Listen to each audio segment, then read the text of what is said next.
I believe that most human beings are only living at about 40% of their capability.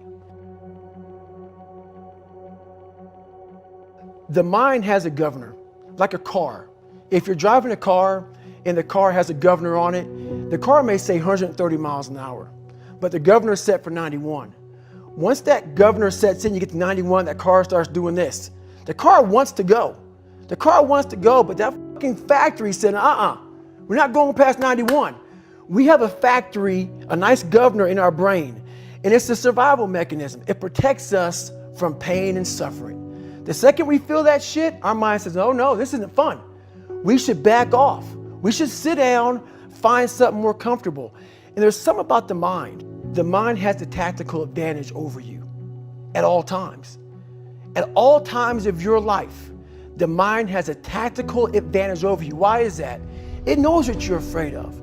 It knows your insecurities. It knows your deep, dark lies. And it starts to push you away from that shit. It pushes you in a direction that is comfortable. The mind controls everything.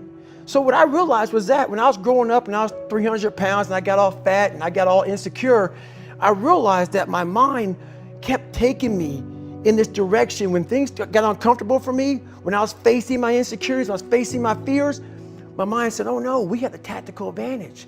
We need to get you, separate you from this feeling over here. Life's all about feelings. We want the happy feeling. We don't want that feeling of this sucks. Why am I here? And you don't have any, so you can't answer those questions, so you leave.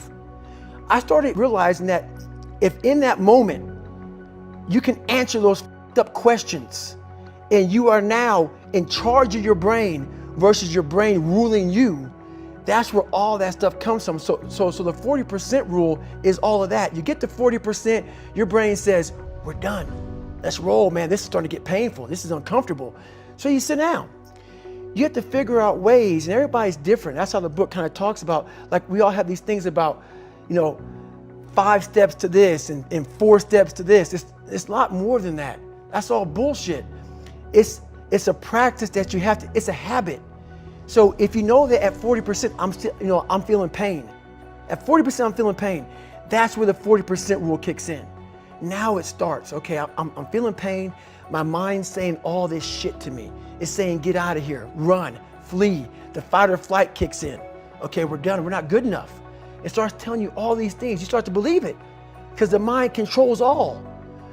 This is the time where you have to gain control back of your mind. It's okay, let me see if I can go 45%. And once you start giving yourself more and more hope and start realizing, okay, the mind starts to be, okay, what are you doing? We're supposed to be going right and you're going left. You start then controlling your mind. Start finding more in yourself. And then it goes from 40% to a lot further than that. But that's the start of it though. Get to the spot where your mind is saying stop. Wherever that is, you gotta get there first. And then that's when that shit starts to work for you. You gotta control yourself in that moment. So a lot of people can live with themselves. That's the first thing. A lot of people can live with themselves, look in the mirror and say, I'm okay with being afraid. I'm okay with going on this easy highway over here. The easy highway has all these fucking signs and shit, directions, how to get somewhere. And you have to first be uncomfortable with how you feel about yourself. With that voice that a lot of us like to run away from, we all have it. We all have that voice that's saying, hey man, you're kind of wimping out right now. You're kind of being a little punk right now. But a lot of us say, okay, that's okay. It's okay to tell these little white lies to ourselves. So we first have to face the real you. The real me is David Goggins. The real me is a guy looking at you right now saying, I don't want to fucking be on this show right now because I used to stutter as a kid. And I'm afraid of that. I'm afraid that here in a second, I'm going to start fucking stammering and stuttering and the whole world's going to know that I have all these issues. But that's when I see right now, okay, Goggins, you got to go on this fucking show. That's Goggins. Goggins is saying, okay, David Goggins, you're a punk. Life made you this way. We can't live like this. We can't live in fear. We can't live in judgment. We can't be afraid of what the people right now are looking at me saying about me. We cannot be afraid of that. That's Goggins. Goggins saying, all of you who don't like me, who don't want to, and that person then comes in. But you have to be David Goggins and say, man, I'm afraid of this. I'm fucked up here. Life made me this way here. I stutter. I have these issues with reading and writing, and I'm fat and I'm insecure. You have to face that in that dark room. In that dark room is who you are.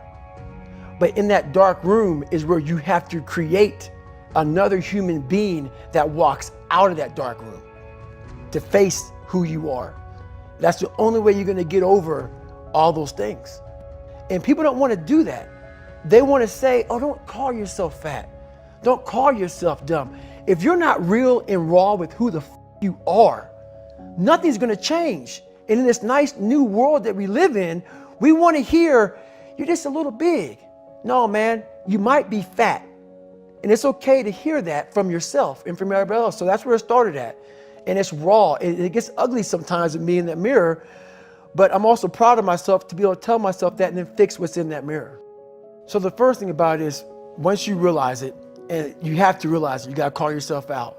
Addressing it is very small. It doesn't go from like one morning I'm this way, next morning I wake up and presto, 5 steps to greatness. No, it ain't that, brother. You read my book, this is hard work. It's every day, like right now. I had to be honest with you, man. I'm even shaking right now being on this show. I'm a big time introvert. How you address it is you face it. You face it every day. You face it every single day of your life where you say, okay, like if you're fat, you need to lose weight. It's patience. It's patience in this fact of accepting who you are right now. I'm fat, I don't like myself. Accepting the fact that if you lose 3 or 4 pounds, that's a huge accomplishment. You have to live in your own world. You cannot judge yourself. That's why social media and all these things are horrible. You can't judge yourself off of the so-called competition that we have made up in our mind. The things that, how people look, how people act, how smart someone is. This is a race that you run completely alone. A lot of folks talk so much shit about, hey, I'm gonna change your life. I'm gonna do this, I'm gonna do that. Are you accountable for what you're doing? Are you accountable? And I mean to the T for what you're saying. I am.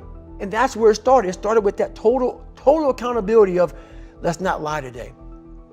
Let's tell people the truth about who you are. And when you can get on and tell someone, like I'm doing right now, exactly how f***ed up you are, that's the goal in life.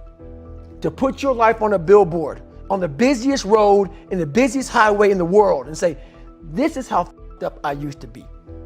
Take it or leave it.